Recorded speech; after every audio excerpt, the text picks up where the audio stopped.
All right. October the 8th. That's the day that you should all remember, because that's the day that your next pay rise comes due. Now, 2% might not sound like much, but it translates to about $1,100 a year for drivers. You know, depending on what rate you're on. But I'll look at level 4 or 5, the top rate for drivers.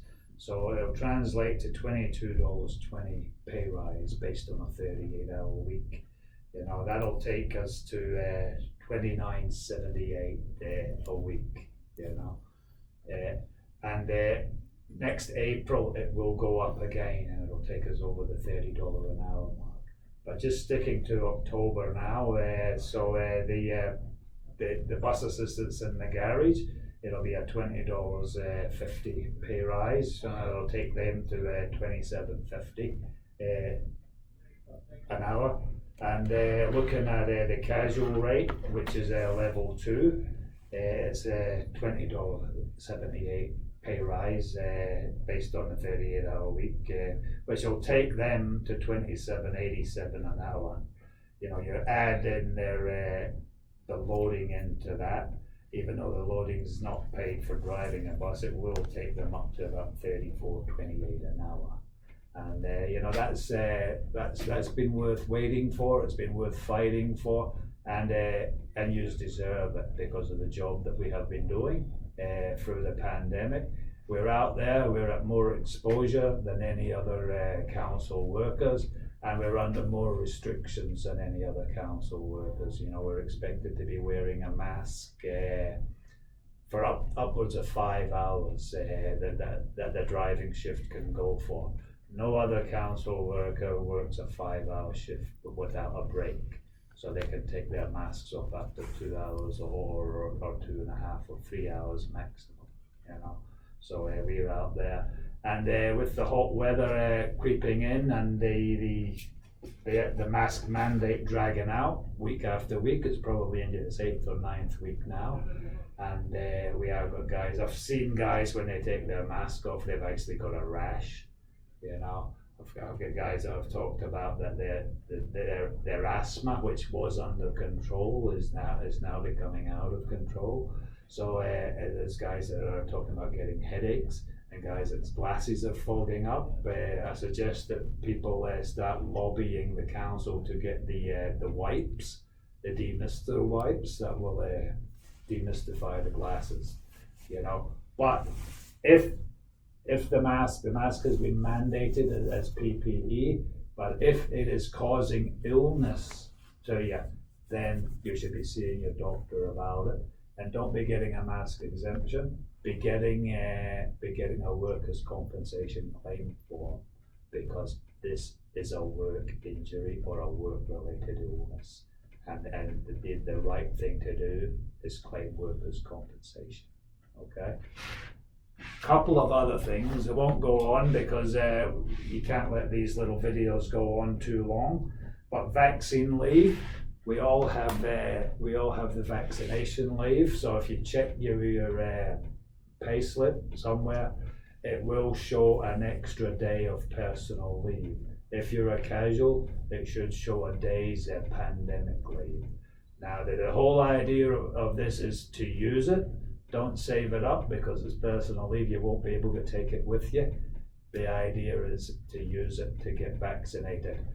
2 and sometimes 3 out of 4 people, depending on who you talk to, that have had the vaccine have had some sort of reaction to it, temporary reaction, which means that they've probably not been able to work for at least a day afterwards. And that's again why it's there. We want people to use this. We want people to get vaccinated. If you're going to get vaccinated, use the vaccine leave. And also, this weekend, I do believe for the first time, all the vaccine hubs will be available for walk-ins. So now, if you're going to get vaccinated, now is the time to do it. And we all want to see an end to these things, you know. And it appears, and everybody's saying that there's one way out, and that's to get a majority of the population vaccinated.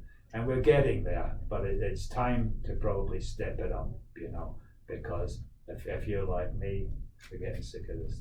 So, Tom, what about if you've already had your vaccination? You're still eligible? Yep, the vaccine leave is retrospective. So if you got it a few weeks ago or a few months ago, that vaccine leave should still be appearing in your payslip. So if you're not certain, the idea is to look at a payslip from a few months ago and then look at one from now to see that extra day has been put in, bearing in mind that you may have had a couple of sickies or something like that.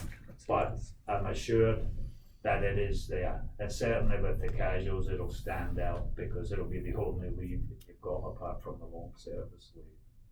Okay, so instead of going on and on, I'll probably talk about the radios, because a few years ago we went into dispute about the radios, about the black spots that were appearing all over Brisbane, and we were told and we were assured, this was a workplace health and safety dispute, so the workplace health and safety officers were involved in the resolution. We were assured that by now Council would have completed, or at least will have started to implement or set up the new system, the new digital system. The previous Motorola system, or the Motorola system that we're operating on now, is digital. So it's so last century, and it is basically on life support. It is failing, and it is failing the drivers at critical times. So just be aware.